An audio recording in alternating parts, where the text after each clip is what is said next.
আপনারা ভালো আছেন ভাই? পেট ভরা আছে না ফাঁকা? ভরা তো না?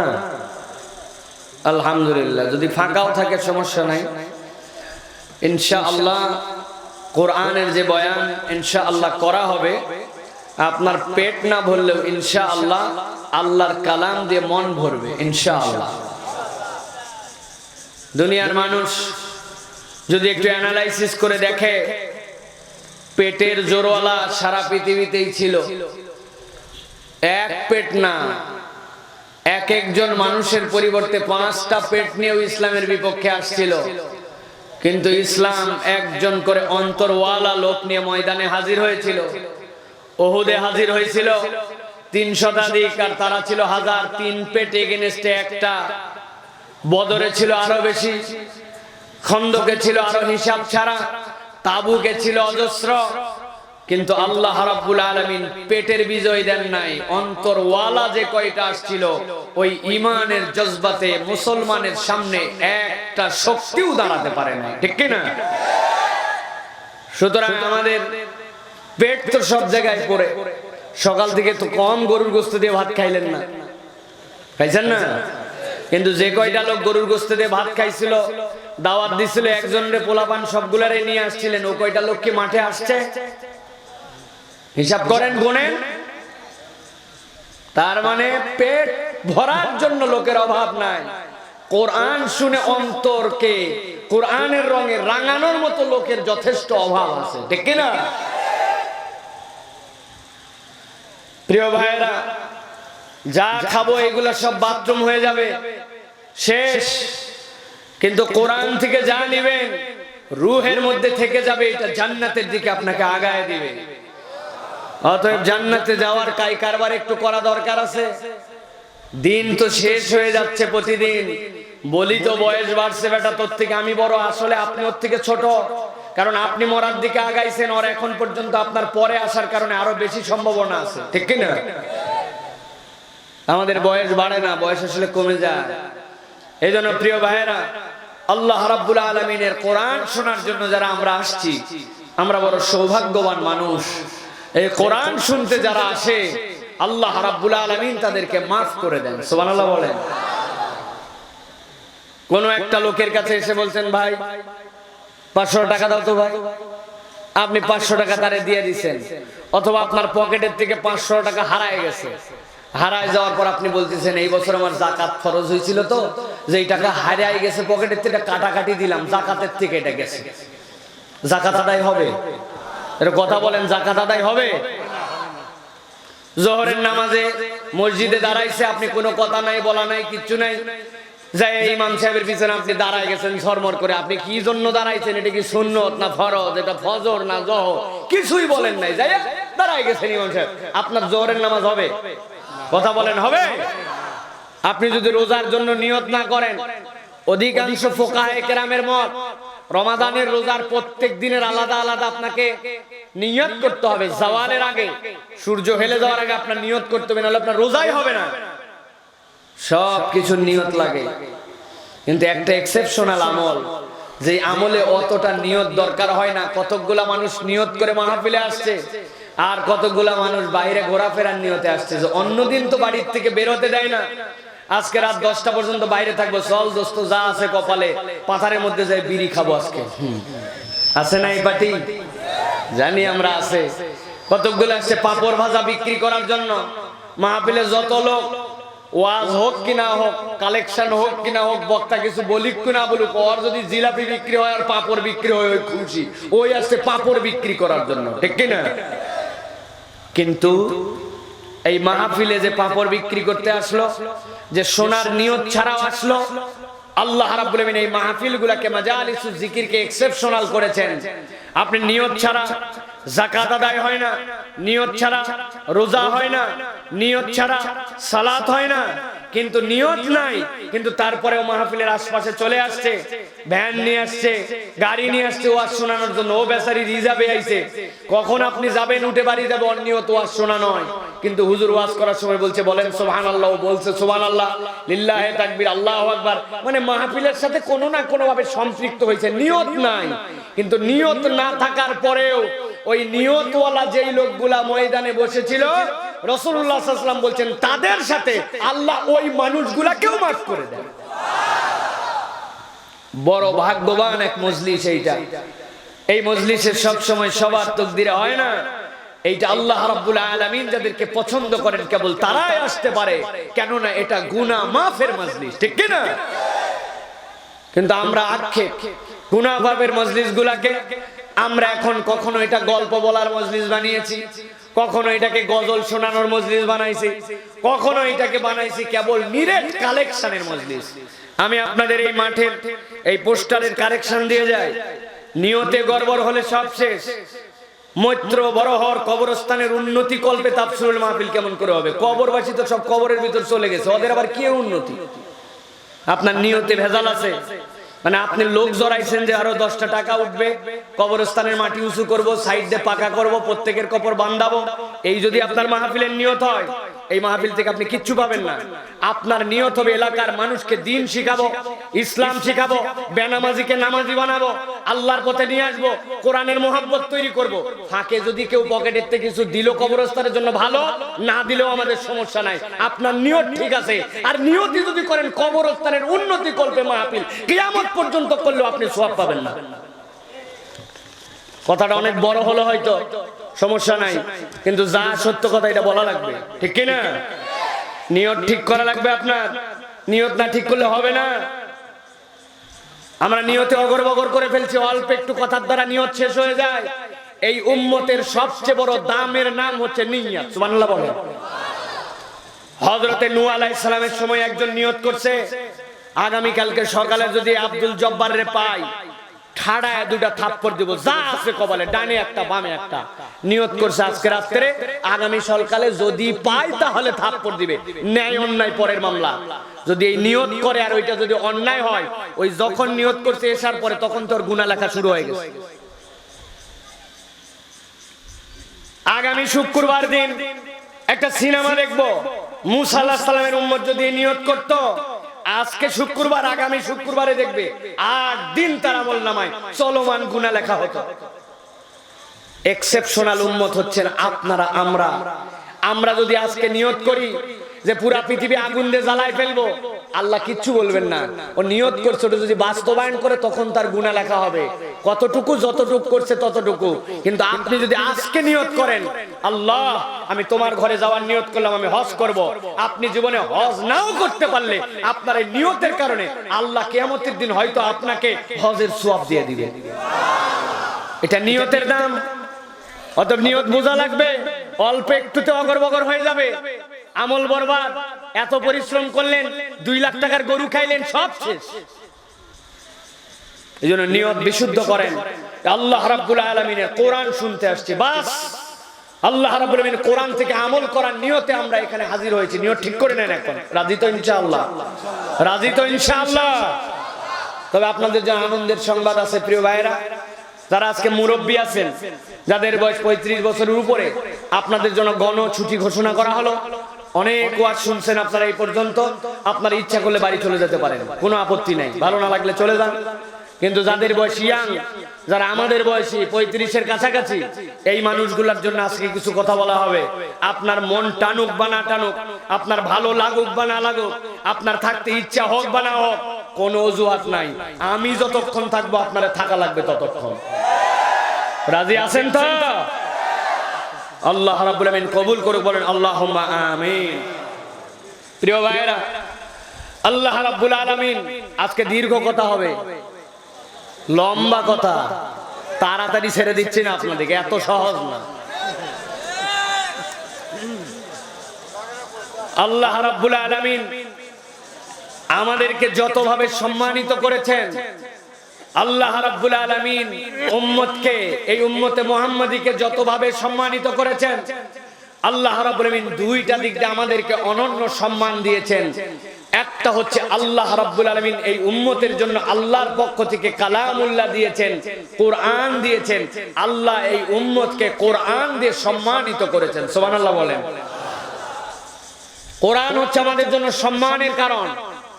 কোরআন আমাদেরকে কিরকম সম্মান দেয়? আল্লাহ রাব্বুল আলামিন কোরআনুল কারীমের মধ্যে বলেছেন, দুনিয়ার মানুষকে কোরআন এমন সম্মান দেয়, পৃথিবীতে কিয়ামত পর্যন্ত যত ঝামেলা ঝঞ্ঝট, যত ধরনের সমস্যা, আল্লাহ বলছেন ওয়ালা ইয়াতুনাকা বিমাসালিন ইল্লা জিনাকা বিল হাক্কি ওয়া আহসানা তাফসীরা। আল্লাহ আপনার জন্য এই কালামের ভিতরে সবকিছুর বিবৃতি দিয়েছেন। দুনিয়ার যত সমস্যা নিয়ে আপনার এই কোরআনের কাছে আসবে, এই কোরআন থেকে বান্দারা সমাধান পেয়ে যাবে। সুবহানাল্লাহ বলেন। আল্লাহ রাব্বুল আমিন বলছেন ওয়া কাযালিকা আওহাইনা ইলাইকা রূহাম মিন আমরিনা। আমি আল্লাহ রাব্বুল আলামিন এই কোরআনকে এমন নিরবিচ্ছিন্ন একটা বিশ্বস্ত রূহ দিয়ে জিবরাইল আমিনকে দিয়ে আপনার কাছে প্রেরণ করেছি। মা কুনতা তাদরি মাল কিতাব ওয়ালাল ঈমান ওয়ালাকিন জাআলনাহু নূরান নাহদি বিহি মান নাশা। এই কোরআনকে আল্লাহ রাব্বুল আমিন হেদায়েতের আকর বানালেন। কেউ যদি কোরআনের কাছে আসে, আল্লাহ রাব্বুল আমিন তাকে হেদায়েতের আলো দিয়া জান্নাত পর্যন্ত পৌঁছায় দিবে। তবে কোরআনের কাছে তার জন্য আসতে হবে। মৌলিকভাবে কোরআন আমাদের জন্য 4টা নিয়ামত নিয়ে এসেছে। কয়টা? কথা বলতে হবে। কয়টা? মুরব্বীরা কথা বলবে না। কথা যদি তারা না বলে কোনো আফসোস নাই, কিন্তু তরুণদেরকে কথা বলতে হবে। আর যখন দেখবে মুরব্বীরা একটু ঝিমঝিম মারতেছে, কানের কাছে নিয়ে যায় জোরে করে বলবে, যাতে উনি একটু চাঙ্গা হয়ে জেগে উঠে। পারবে না ভাই? তাহলে কোরআন আমাদের জন্য কয়টা নিয়ামত নিয়ে আসছে? আল্লাহ রাব্বুল আলামিন কোরআনুল কারীমের মধ্যে বলছেন, দুনিয়ার মানুষ ভালো করে বুঝে নাও, ইয়া আইয়ুহান নাস قد جاءتكم موعظة من ربكم وشفاء لما في الصدور। দুনিয়ার মানুষ ভালো করে বুঝে নাও, দুনিয়ায় আমি আয়াতে কারিমার মধ্যে তোমাদেরকে মুমিন হিসাবে, মুসলমান হিসাবে অন্য কোন খেতাব দিয়ে আমি তোমাদেরকে ডাকি নাই। আমি আল্লাহ রাব্বুল আলামিন তোমাদেরকে ইয়া আইয়ুহান নাস বলে সম্বোধন করলাম। আল্লাহ রাব্বুল আমিন ইয়া আইয়ুহান নাস বলে বলছেন, ও দুনিয়ার মানুষেরা ভালো করে বুঝে নাও, কদ জাআতকুম মাউইযাতুম মির রাব্বিকুম ওয়া শিফাউল লিমা ফিস সুদূর।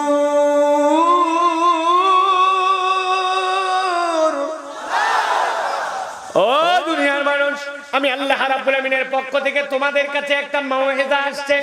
মাউইযা মানে তোমাদের কাছে আল্লাহর পক্ষ থেকে ওয়াজ এসেছে, আল্লাহর পক্ষ থেকে সতর্কতা এসেছে।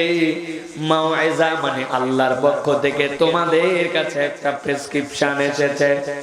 প্রেসক্রিপশন আপনারা দেখেছেন, যদি আপনি কোনো জটিল রোগের মধ্যে পড়ে যান, এর আগ পর্যন্ত স্থানীয় যেইগুলা ডাক্তারের দোকান নয় বরং ঔষধের দোকান, সেখানে যে বলছেন আমার এই সমস্যা, হাতুড়ে ডাক্তার আপনারে যা ইচ্ছা তাই প্রেসক্রিপশন দিয়ে দিয়েছে, নিজের আইডিয়া মতো ওষুধ খাওয়াইছে, আপনার রোগ সারে না, আপনি ঝামেলার মধ্যে পড়ে গেছেন। লোকজন বলছে আর এই হাতুড়ে ট্রিটমেন্ট করিস না, মেহেরবানি করে সিরাজগঞ্জে যা বা ঢাকায় চলে যা, এনআইটি আলী মেডিকেল কলেজে চলে যা, যে কোনো এক জায়গায় যা, যে ভালো একটা ডাক্তার দেখায় ট্রিটমেন্ট করে নিয়ে আয়। আপনি চলে গেছেন ডাক্তারের কাছে, যাওয়ার পরে ডাক্তার আপনার রোগ বৃত্তান্ত এত ভালো করে শুনেছে, ডাক্তারের আচার ব্যবহার আপনাকে মুগ্ধ করে দিয়েছে, 600 টাকা ভিজিট দিয়ে ডাক্তার দেখাইছেন। দেখানোর পরে ডাক্তারের কথা, ডাক্তারের পরামর্শ আপনাকে বড় আপ্লুত করেছে। আপনি এরপরে ওই প্রেসক্রিপশনটা নিয়ে বাড়ি চলে আসতেছেন। আসার পরে আপনাদের যে মোড় আছে, বাজার আছে, বাজারের মধ্যে ফটোকপির দোকান, দোকানের মধ্যে ফটোকপির সাথে সাথে লেমিনেটিং মেশিন আছে। লেমিনেটিং মেশিনের দোকানদারকে বলতেন, ভাই 10টা টাকা তোরে দিলাম, এই লেমিনেটিং করে দে, এই পোস্টারটার উপর দিয়া এই প্রেসক্রিপশনটার উপর দিয়ে প্লাস্টিকের আবরণ লাগায় দে, যাতে করে প্রেসক্রিপশন নষ্ট না হয়। যেই না লেমিনেটিং করে দিয়েছে আপনারে, আপনি প্রেসক্রিপশনটা চুমা দিয়েছেন 2 বার, দিয়ে বাড়িতে এনে বলছেন, ডাক্তার এত ভালো, এত সুন্দর প্রেসক্রিপশন দিয়েছে, আমার মন ভরে গেছে। এরপরে প্রেসক্রিপশন নিয়ে আসে আস্তে করে ফ্রিজের উপরে রেখে দিয়েছেন। বলেন তো ভাই, ডাক্তার ভালো, 600 টাকা ভিজিট, লেমিনেটিং করে চুমা খায় যদি আপনি প্রেসক্রিপশন ফ্রিজের উপর রেখে দেন, টেবিলের উপর রেখে দেন, আপনার অসুখ কি ভালো হবে? আপনার অসুখ ভালো হবে না। আপনার অসুখ ভালো করার জন্য কি দরকার? ওই ডাক্তার যে প্রেসক্রিপশন দিয়েছে, ওই প্রেসক্রিপশনের মধ্যে যা যা ওষুধ বলা আছে, যেমনে খাইতে বলা আছে তেমনে খাওয়া লাগবে, ঠিক না? আপনি একটু পণ্ডিত মানুষ, আপনি চিন্তা করছেন ঠিক আছে ডাক্তার যা বলছে ওষুধ কিনে নিয়ে আসলাম, কিন্তু ডাক্তার বেটা কি একাই বোঝে নাকি আমিও তো কিছু বুঝি? আপনি কি বোঝেন? বলে ও এমবিবিএস করছে, ওর সাবজেক্টে মাস্টার, কিন্তু আমিও তো অন্য সাবজেক্টে মাস্টার, আমারও কোনো বুঝ আছে নাকি? আমারও তো জ্ঞান আছে। অতএব ডাক্তারের প্রেসক্রিপশন নিয়ে আসছেন, আপনার জ্বর, ডাক্তার বলছে এক্ষুনি আপনাকে অ্যান্টিবায়োটিক বা পরীক্ষা দেওয়া যাবে না, আপাতত 3 দিন আপনারে দেখা লাগবে। প্যারাসিটামল ট্যাবলেট দিলাম, 8 ঘন্টা পর পর খাবেন আপনি নাপাগুলা। খবরদার যেন মিস করবেন না, জ্বর আসুক বা না আসুক আপনার 3 দিনের জন্য এটা আপনাকে এখন খেতে হবে। আপনি নিয়ে আসার পরে চিন্তা করছেন বিরাট ডাক্তারও বুঝে আমিও বুঝি, আমারও তো মাথায় কোনো জ্ঞান আছে। আস্তে করে আপনি একটাই পেট একটাই ওষুধ 3 দিন খেতে বলছে 8 ঘন্টা পর পর। চিন্তা করে এক পাতা ওষুধ নিয়ে 9টা ওষুধ খুলছেন, 3 দিনে 9টা লাগে। আপনারে খেতে বলছিল 8 ঘন্টা পর পর, আপনি বলছেন দুরুমিয়া পেট তো একটাই, 8 ঘন্টা আর 12 ঘন্টার পার্থক্যের কি আছে? 9 বড়ি খুলে একসাথে যদি পেটের মধ্যে সালান দিয়ে দেন, বলেন তো রোগীর রোগ বাড়বে নাকি কমবে? প্রিয় মুসলমান ভালো করে বোঝেন, আমার আল্লাহ রাব্বুল আমিন বলছেন দুনিয়ার মানুষের জন্য, ইয়া আইয়ুহান নাস ক্বাদ জাআতকুম মাউইযাতুম মির রাব্বিকুম ওয়া শিফাউল লিমা ফিস সুদূর।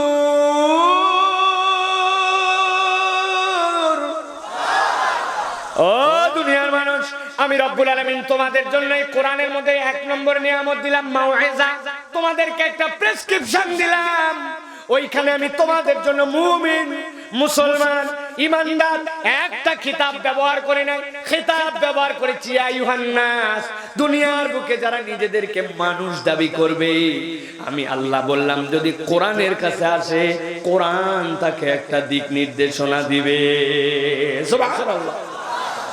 আপনাদের এলাকায় ধরেন কোন একটা হিন্দু আপনাদের বাজারের মধ্যে দোকান করে, হিন্দুটার স্বভাব খারাপ, ধরেন বলছি হিন্দুটার স্বভাব খারাপ, ওজনের মধ্যে কম দেয়, 2 নম্বর মাল নিয়ে আসে, নিয়ে আসার পরে 1 নম্বর বলে বিক্রি করে।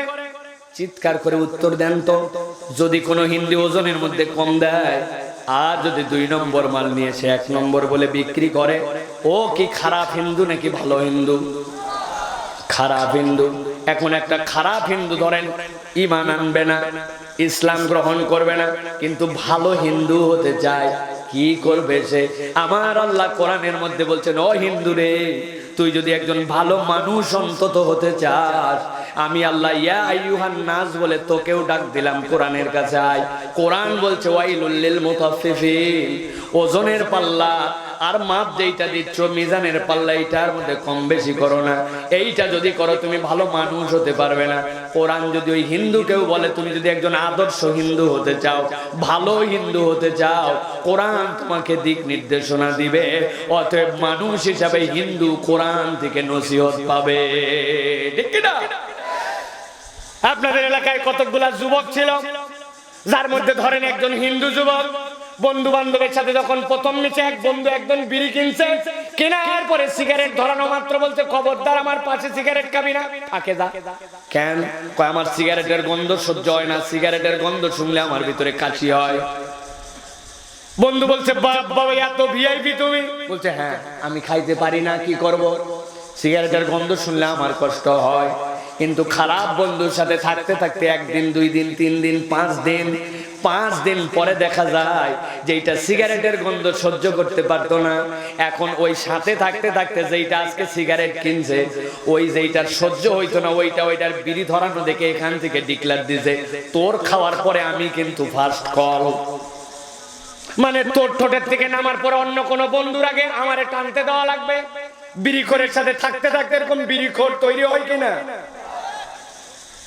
কিছুদিন যাওয়ার পরে মনে হয়েছে বিড়ি খায় আর মজা হয় না, গাঞ্জা সেবন করে, বিড়ির ভিতর থেকে সব বারুদ ফেলে দেয়, দেওয়ার পরে গাঞ্জা খুশি খুশি কোটে কাটে ওর মধ্যে ঢুকায়, পাবলিক মনে করে বিড়ি খাচ্ছে, আসলে গাঁজা খায়, আছে কিনা? কিছুদিন যাওয়ার পরে দেখে গাঁজাতেও মজা হয় না, আস্তে আস্তে করে ফেন্সি খোর হয়, আস্তে আস্তে করে ইয়াবা খোর হয়, আস্তে আস্তে করে মাদকাসক্ত হয়ে যায়। ধরেন কোন একটা হিন্দু ছেলে এইরকম যদি মাদকাসক্ত হয়, আর তার বাপ মা যদি এইটাকে চিন্তার মধ্যে নেয় যে মাদকাসক্ত হলে তো আমার ছেলেটার ফিউচার নষ্ট হয়ে যাবে, হতে পারে হিন্দু কিন্তু বাপ মা তারে নিয়েও চিন্তা করবে, ঠিক কি না? এখন ওই হিন্দুর জন্য সে তো আল্লাহকে মানতেছে না, সে তো ইসলামকে কবুল করে নাই। ওই হিন্দুর জন্য কোরআন কি বলছে? আল্লাহ রাব্বুল আলামিন বলছেন ইন্নামাল খামরু ওয়াল মাইসির ওয়াল আজলাম রিজকুম মিন আমালিশ শাইতান। ও দুনিয়ার মানুষ জেনে রাখো, তুমি যদি একজন মানুষ হতে চাও, আমি আল্লাহ বললাম নিশ্চয় মদ, মাদকতা তোমার জন্য, জুয়া তোমার জন্য, ব্যভিচার এইগুলা সবগুলা মানব সুলভ কাজ নয়, এইগুলা শয়তানের কাজ। অতএব তুমি যদি একজন মানুষ হতে চাও, তুমি মদ এবং মাদকতার কাছে যেতে পারবে না। অতএব একজন হিন্দু যুবকও যদি আদর্শ খুঁজতে চায় ভালো মানুষ হওয়ার, সে যদি মুসলমান নাও হয়, কোরআনের দিক নির্দেশনায় সে একজন ভালো মানুষ হতে পারবে, ঠিক কি না?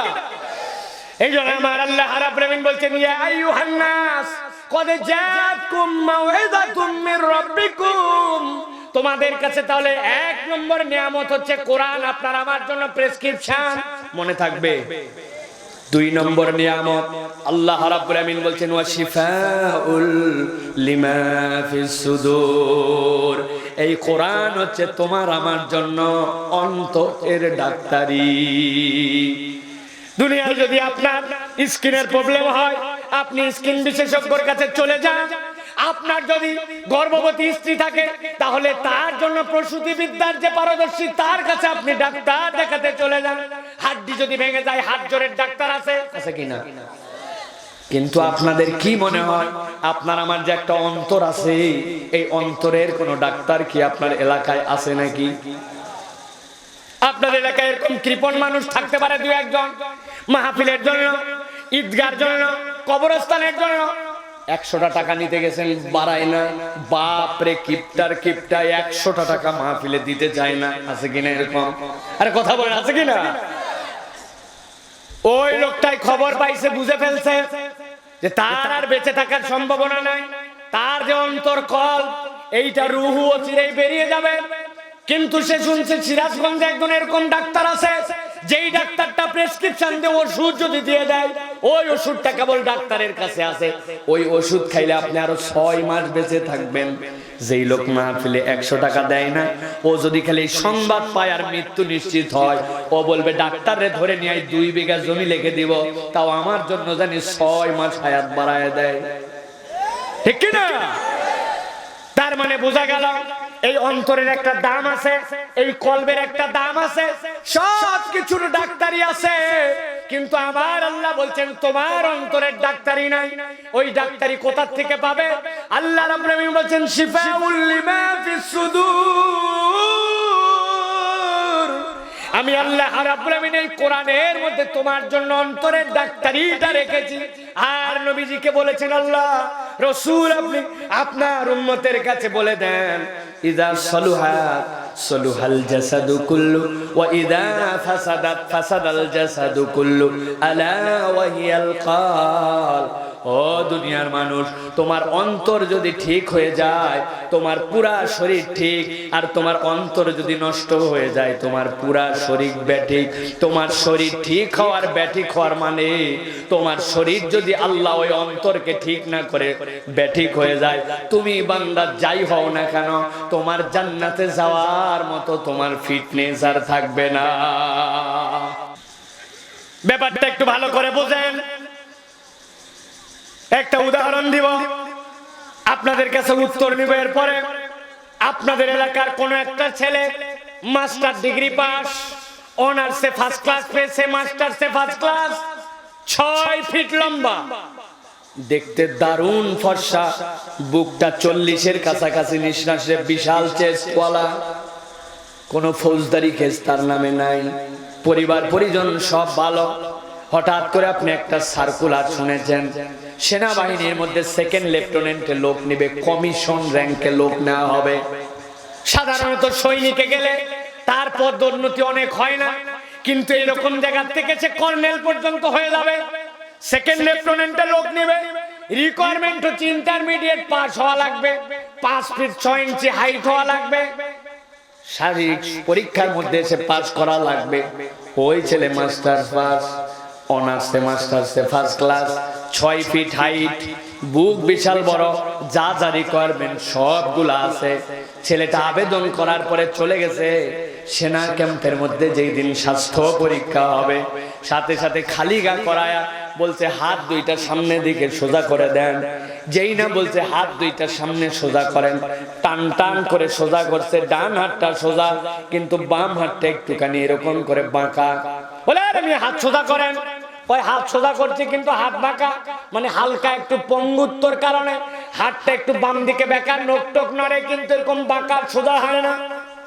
ঠান্ডা মাথায় বলেন তো, মাস্টার ডিগ্রি পাস, সবগুলাতে ফার্স্ট ক্লাস, 6 ফিট হাইট, দেখতে চমৎকার, বুক বিশাল বড়, পারিবারিক ভাবে অনেক যোগ্য, কিন্তু বাম হাত যদি সোজা না হয় ওই ছেলেটা কি সেনাবাহিনীতে নিয়োগ পাবে?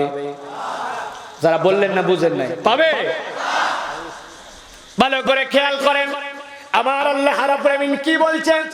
ইয়াউমা লা ইয়ানফাউ মালু ওয়ালা বানুন ইল্লা মান আতাল্লাহ বিকলবিন সালিম। ও দুনিয়ার মানুষ, আমি আল্লাহ রাব্বুল আমিন বললাম তুমি তোমার অন্তরের ফিটনেসের মানও বুঝো নাই। তোমার অন্তর যদি ফিট না হয়, কিয়ামতের দিনে তোমার কত টাকা ছিল, কত সম্পদ ছিল, দেখতে কেমন ছিল, প্রভাব প্রতিপত্তি কেমন, দাপট কেমন, ক্ষমতা কেমন, বাড়িঘর কেমন, তোমার পরিস্থিতি দুনিয়ায় যেমনই থাকুক না কেন, তোমার ওই সন্তান আর সম্পত্তি কিয়ামতের দিনে কোনো কাজ দিবে না। ইল্লা মান আতাল্লাহ বিকলবিন সালিম। তোমার অন্তরটাকে যদি আল্লাহর কাছে সালিম বানায়া, ইমানদার বানায় নিয়ে আসতে পারো, তোমার অন্তরকে যদি জান্নাতে যাওয়ার মতো ফিটনেস বানায় নিয়ে আসতে পারো, ওই দিন টাকা পয়সা নয়, তোমার সালিম অন্তরের দাম হবে, ওইটাই তোমার জান্নাতে যাওয়ার কারণ হবে। আল্লাহ বলছেন ওয়া শিফাউল লিমা ফিস সুদূর। ও আমার বান্দারে, তুই যদি জান্নাতে যেতে চাস, জান্নাতের ফিটনেস তোর জীবনে অর্জন করতে চাস, আমি আল্লাহ রাব্বুল আলামিন বললাম এই কোরআন তোকে জান্নাতে যাওয়ার মতো অন্তর বানায়া দিবে।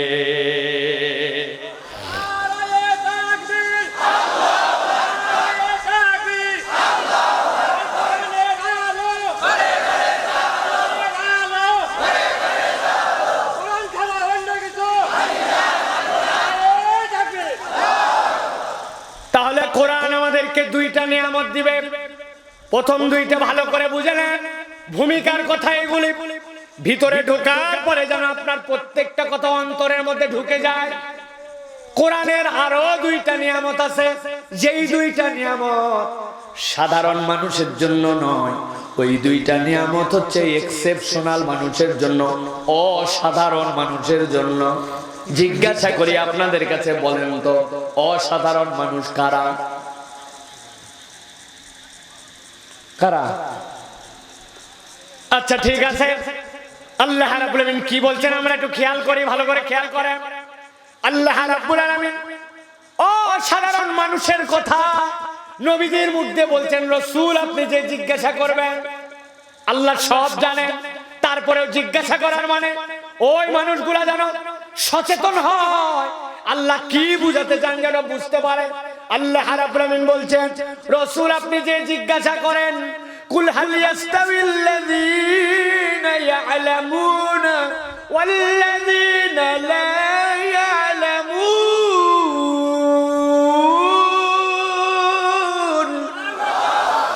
ও দুনিয়ার মানুষ, বলো তো দুনিয়ায় যারা জানে আর যারা জানে না, এই দুই দল কি এক?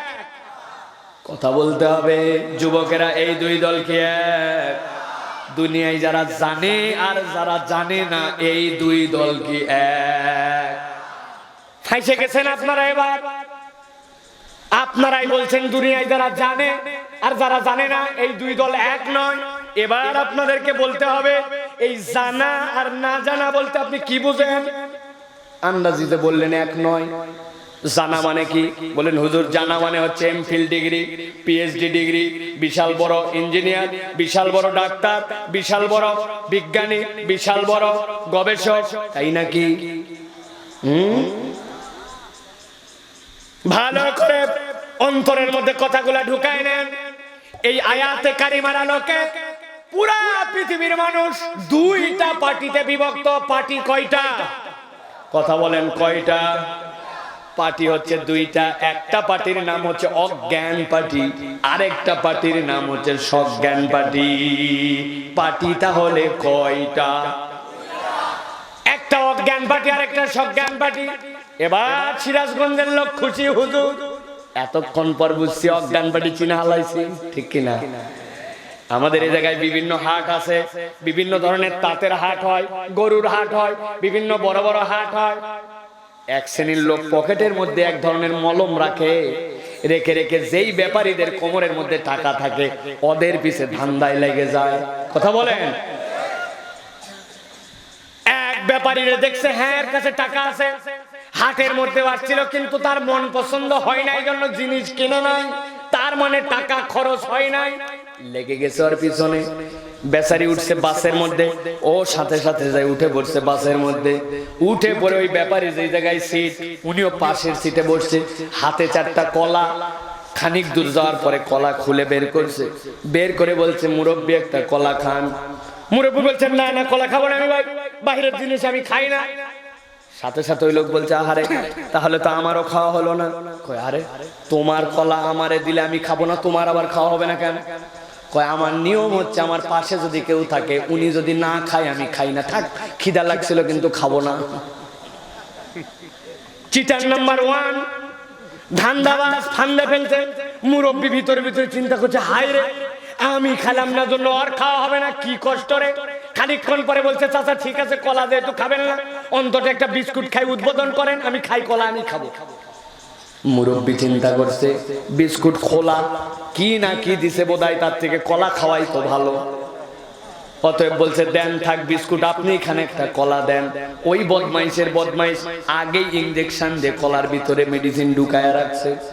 মুরব্বী যেই না একটা কলা খুলে কেবল খাইছে, কলা খাইতে দেরি কেলা যাইতে দেরি নেই।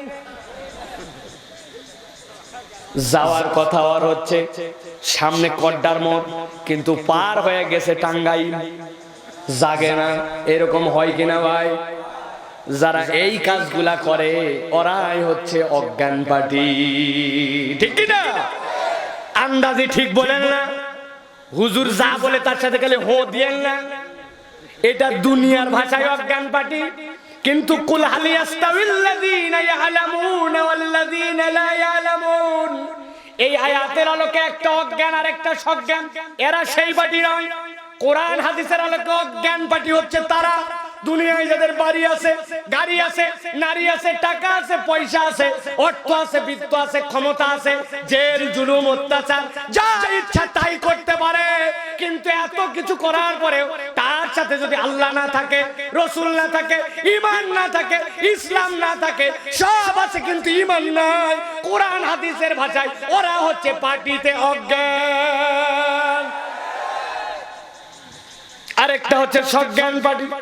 দুনিয়ায় হয়তো তার বাড়ি নাই, গাড়ি নাই, টাকা নাই, পয়সা নাই, অর্থ নাই, বিত্ত নাই, ক্ষমতা নাই, জেল জুলুম নানান ধরনের কষ্ট তার সাথে, কিন্তু এত কিছু না থাকার পরেও তার সাথে যদি ঈমান থাকে, ইসলাম থাকে, আল্লাহ থাকে, রসুল থাকে, কিচ্ছু নাই কিন্তু আছে ঈমান, ওরা হচ্ছে আল্লাহ এবং তার রসুলের ভাষায় পার্টিতে সজ্ঞান, ঠিক কিনা? তাহলে একটা পার্টি অজ্ঞান আর একটা পার্টি সজ্ঞান, দুই পার্টির মানদণ্ড হচ্ছে ঈমান। চিৎকার করে বলেন মানদণ্ড কি? জোরে বলেন মানদণ্ড কি? আল্লাহ রাব্বুল আমিন বলছেন কুল হাল ইয়াস্তাবিল্লাযীনা ইয়ালামুনা ওয়াল্লাযীনা লা ইয়ালামুন।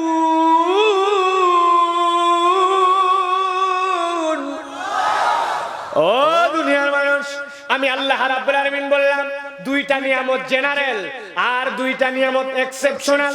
ও এক্সেপশনাল তারা যারা ঈমানওয়ালা, আমি আল্লাহ বললাম কোরআন ওই ঈমানদারদের জন্য দুইটা নিয়ামত দিবে।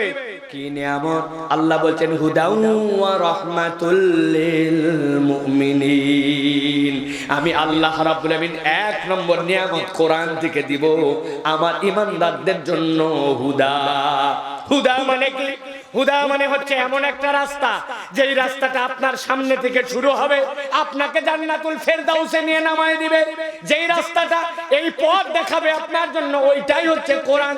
যেই রাস্তার শুরু দুনিয়ায়, আর ওই বান্দাটাকে রাস্তার মধ্যে তুলে জান্নাতে নামায় দিবে। আল্লাহ বলছেন কোরআনের কাজ হবে হুদা, আমার বান্দাকে জান্নাত পর্যন্ত পৌঁছায়া দেওয়া। সুবহানাল্লাহ। হুদার আর একটা ব্যাখ্যা আছে, ভালো করে বুঝে নেন। আপনি রওনা হয়েছেন সিরাজগঞ্জের মূল রোড, এখান থেকে ঢাকার উদ্দেশ্যে আপনি চলে যাবেন। খেয়াল করেছেন কিনা আপনারা, পথ চলতে চলতে কিছু দূর পরের কম 3 কোনা সাইনবোর্ড, সাইনবোর্ড গুলার মধ্যে আলো পড়লে জ্বলে ওঠে, মনে হয় যেন লাইট আছে। তীর চিহ্নর মতো এরকম বাঁকা করে করে দেওয়া 4টা। কি ব্যাপার? ড্রাইভার বুঝে ফেলে এই রাস্তা সোজা যায় না, কিছু দূর যাওয়ার পরে রাস্তাটা বামের দিকে মোড় নিয়েছে। অতএব ড্রাইভিং এর সময় যেন সতর্ক করে জায়গা মতো যে স্টিয়ারিং ঘুরাতে পারে, অগ্রিম তাকে সতর্ক করে দেয়। এই রকম চিহ্ন আপনারা দেখেছেন কিনা? আবার কিছু দূর যাওয়ার পরে বামের থেকে ডানের দিকে চিহ্ন দেওয়া আছে, যাতে করে ড্রাইভার বুঝতে পারে সোজা গেলে তার বিপদ। কিছু দূর যাওয়ার পরে এরকম ত্রিভুজের মতো দিয়া ওর মধ্যে এরকম কালো একটা উঁচু চিহ্ন দেওয়া। মানে কি? মানে সামনে একটা স্পিড ব্রেকার আছে। আপনি যদি যেই গতি নিয়ে যাচ্ছেন এই গতি নিয়ে যদি চালান, তাহলে আপনার গাড়ি রোডে আর থাকবে না, স্পিড ব্রেকারে ধাক্কা খায়া আপনার গাড়ি নদীর মধ্যে পড়ার সম্ভাবনা আছে। ঠিক না? এক ড্রাইভারের নাকি একজন উপদেশ দিতে, ভাই তোর যদি গতি কম হয়, সামনে যে সাইড যাবে তারে সাইড দিবি। ওই এই নসিহত শুনে প্রথমে একটা নসিমনলে সাইড দিছে, এরপরে একটা সিএনজি রে সাইড দিছে, এরপরে মাইক্রো, এরপরে বাস, এরপরে রাস্তায় গাড়ি নাই। লোকজন জিজ্ঞাসা করছে, কি রে তুই নদীর মধ্যে পড়লি কেমন করে? কই আমার দোষ কোথায়? সব সাইড দিতে বলছেন, বেবি ট্যাক্সি, বাস, ট্রাক সব সাইড দেওয়ার পরে সামনে একটা ব্রিজ বাঁধছিল, ব্রিজ রেও আমি সাইড দিয়ে দিছি। এখন যদি ব্রিজের সাইড দেয়, ওকে রোডে থাকতে পারবে ভাই? ভালো করে খেয়াল করেন, আল্লাহ রাব্বুল আলামিন বলেন হুদা ওয়া রাহমাতুল লিল মুমিনিন। ও আমার বান্দারে, এই কোরআন তুই যে এক্সেপশনাল, তুই তো সাধারণ লোক নয়, তুই অসাধারণ।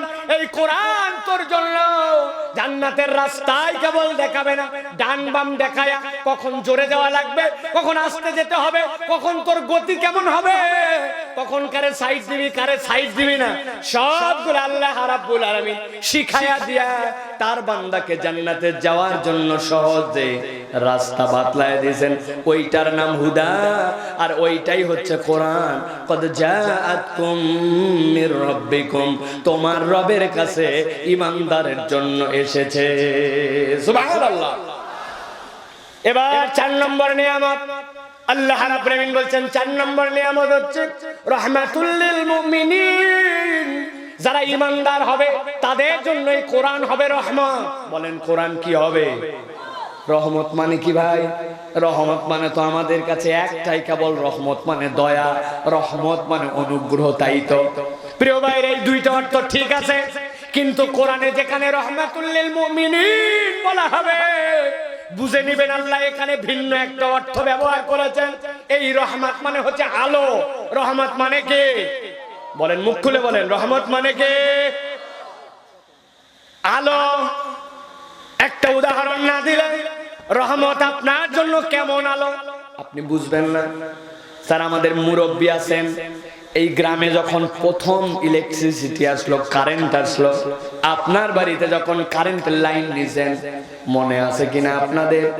আপনার ওই বাড়িতে একটা মেন সুইচ ছিল, আর মেন সুইচের পাশে একটা কাট আউট থাকতো। কাট আউট আছে, ছিল কিনা?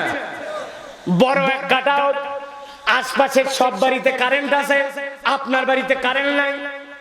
প্রথম চিন্তা, নিশ্চয় কাট আউট মনে কাটে গেছে, ঠিক কিনা? দেখছেন যারা কাট আউট টান দিয়ে, হ্যাঁ যা ধারণা করছিলাম তাই।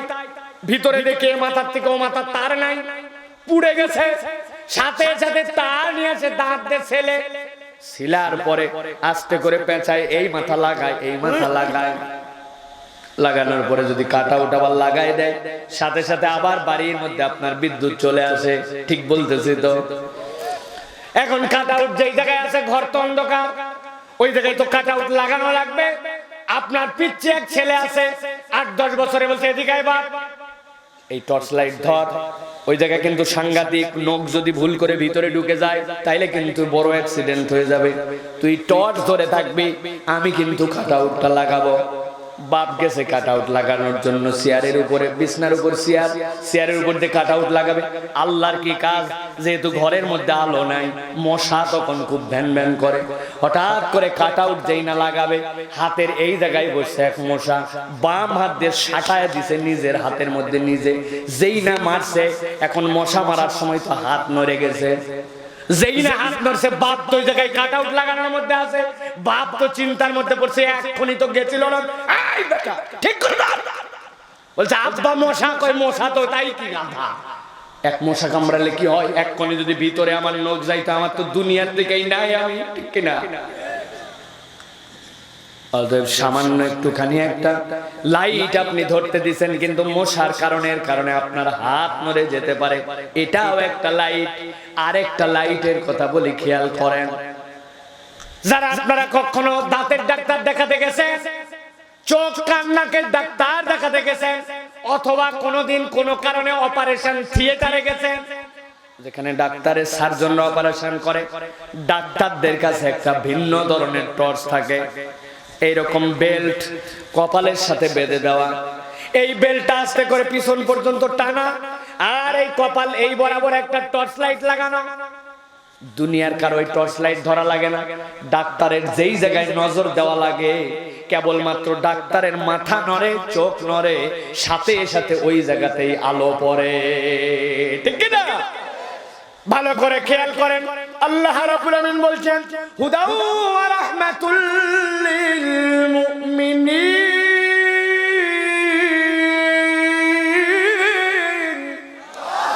ও দুনিয়ার মানুষ, আমি আল্লাহ রাব্বুল আমিন কেবল হুদাই করি নাই, তোমাদের জন্য রহমত করলাম, মানে আলো বানালাম। দুনিয়ার কারো কোনো সহযোগিতা লাগবে না। একবার যদি আমার মুমিন বান্দারা কোরআনের কাছে আসে, কোরআনকে হৃদয় দিয়ে যদি গ্রহণ করে নিতে পারে, আমি আল্লাহ বললাম এটা এমন রহমতের আলো, তোরে যেই জায়গায় দেখায়া অন্ধকার অতিক্রম করে জান্নাতে যাওয়া লাগবে, তোর কোরআন তোকে সেইভাবে অনবরত আলো দেখায়া জান্নাতে নিবে। সুবহানাল্লাহ। তাহলে কোরআন হচ্ছে মৌলিক এই 4টা নিয়ামত আমাদের জন্য। আল্লাহ রাব্বুল আমিন আমাদেরকে সম্মানিত করেছেন যেইগুলা দিয়া, তার মধ্যে বলেছে একটা কোরআন। একটা পাঠ শেষ, এবার 2 নম্বরে আল্লাহ আপনাকে আমাকে সম্মানিত করেছেন যেইটা দিয়া, সেইটা হচ্ছে আপনার আমার জন্য জবান। আপনি আমি কথা বলতে পারি, এটা আল্লাহ রাব্বুল আমিনের দেওয়া অনেক বড় নিয়ামত। যারা উলামায়ে কেরাম তারা বুঝবেন, আল্লাহ রাব্বুল আলামিন আপনাকে আমাকে যে জবান দিলেন, মান্তিকবিদরা বলছেন দুনিয়ার সব কিছু হাইওয়ান, কিন্তু এই হাইওয়ানগুলা 2 ভাগে বিভক্ত। একটা হচ্ছে হাইওয়ানের নাতিক, আর একটা হচ্ছে গয়রে নাতিক। নাতিক মানে যেই দুনিয়ার মুখে যারা কথা বলতে পারে, ওরা হচ্ছে পৃথিবীর মুখে শ্রেষ্ঠ। যত পৃথিবীতে আল্লাহর সৃষ্টি আছে, কেবল কথা বলার যোগ্যতার কারণে আল্লাহ রাব্বুল আমিন সকল সৃষ্টির উপরে মানুষকে সম্মানিত করেছেন। সুবহানাল্লাহ। আমরা 4টা আয়াতে কারিমা থেকে, কোরআন থেকে আমরা বোঝার চেষ্টা করব আল্লাহ রাব্বুল আমিন কিভাবে আমাদেরকে সম্মানিত করলেন। খেয়াল করেন, আল্লাহ রাব্বুল আমিন বলছেন আর রহমান আল্লামাল কুরআন খলাকাল ইনসানা আল্লামাহুল বায়ান।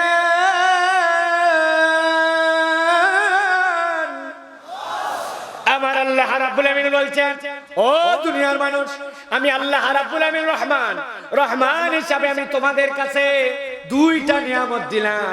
একটা হচ্ছে আর রহমান আল্লামাল কোরআন, আমি তোমাদেরকে রহমান দয়াবান হিসাবে তোমাদেরকে কোরআন শিক্ষা দিলাম।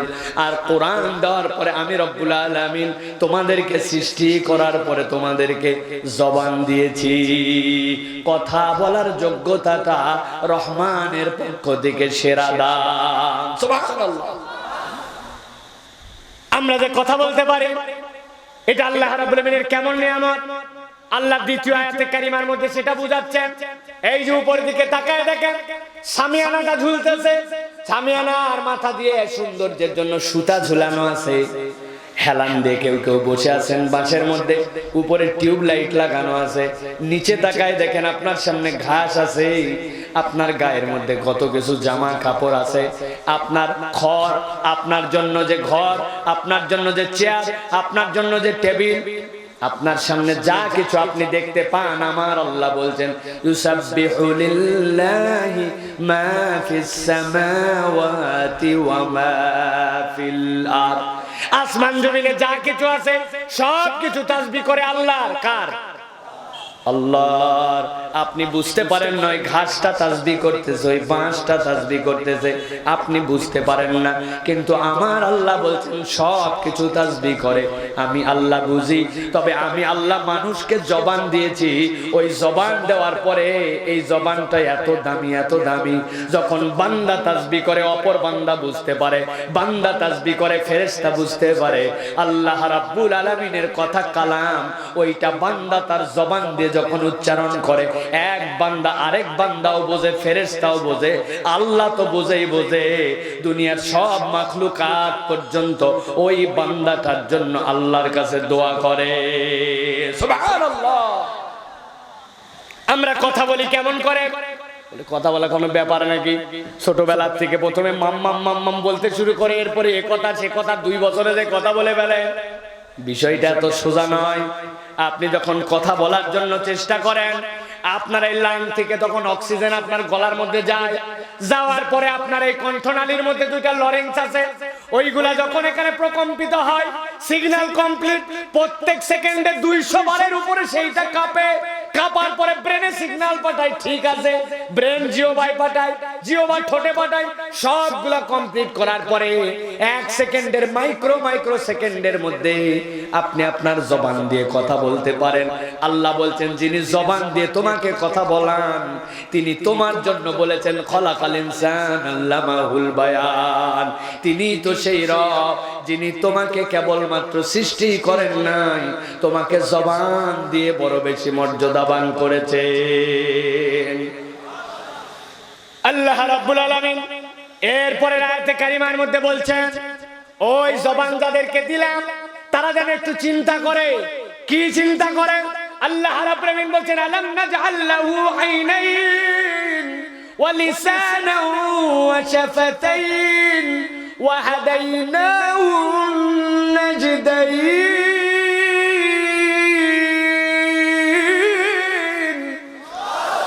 আমার আল্লাহ রাব্বুল আলামিন বলছেন এই দুনিয়ার মানুষ, আলাম নাজআল লাহু আইনাইন, আমি কি তোমাকে 2টা চোখ দেই নাই? আপনি দেখলেন হ্যাঁ 1, হ্যাঁ 2, হ্যাঁ আল্লাহ তুমি আমারে 2টাই চোখ দিছো। আল্লাহ বলছেন এই জন্য তোমারে 1-2 গুনার জন্য দেই নাই।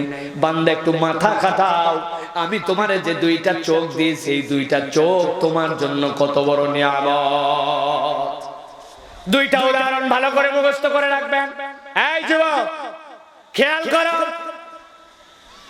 আসছে একজন আমার কাছে, হুজুর আপনি আসছেন, আপনার সাথে একটা সেলফি তুলবো।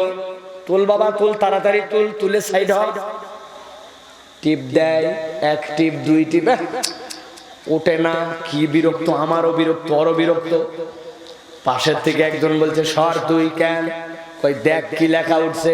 লেখা উঠছে your memory is almost full, if you want any new sim take please delete something from your device. তোমার মেমোরিতে আর জায়গা নাই, আন্দাজি খালি টিপতে যাও, আগে কিছু ডিলিট করো। কই বললেই হবে নাকি আমার 128 জিবি? কই রাখ তোর 128 জিবি, বলতেছে জায়গা নাই, তোর 128 জিবি আর 200 জিবির কি কথা, ঠিক কি না? আপনার মেমোরি যদি 128 জিবিও থাকে, কিন্তু যদি জায়গা না থাকে আপনার একটা ছবি ওঠে না। কিন্তু খেয়াল করেছেন নাকি কখনো আপনি আমি ওই মায়ের পেটের থেকে হওয়ার পরে দুইটা চোখ দিয়ে অনবরত দেখতে আসি, ভিডিওর মতো ক্যাপচার হতেই আছে। এই সিরাজগঞ্জের দিকে কোনোদিন এরকম কোন মেসেজ আপনারা পাইছেন নাকি? হঠাৎ করে কোন একটা মুরব্বীর কানের মধ্যে একদিন সকালে উঠে কে জানি বলতেছে, হ্যাপি বার্থডে টু ইউ চাচা। চাচা তো অবাক, আমারে হ্যাপি বার্থডে কে বললো? খানিকক্ষণ পরে শুনে ব্রেনের থেকে তার সিগন্যাল আসছে, বলছে চাচা আজকে আপনি 70 বছর বয়স, মায়ের পেটের থেকে হওয়ার পরের থেকে অনবরত দেখতেছেন, your brains memory is already full. আপনার ব্রেনে আর পর্যাপ্ত জায়গা নাই। আগামী কালকের থেকে যদি কিছু দেখতে চান, তাহলে আপনার চোখের ওই দেখার যদি যোগ্যতা অর্জন করতে চান, আপনার ব্রেনের থেকে কিছু ডিলিট করেন। এই এলাকায় কখন এরকম সিগন্যাল কাউরে দিছে নাকি? কথা বলেন, দিছে নাকি? যদি আপনি 100 বছর পর বেঁচে থাকেন, মনে করছেন দিবে নাকি? বিজ্ঞান কি বলছে খেয়াল করেন।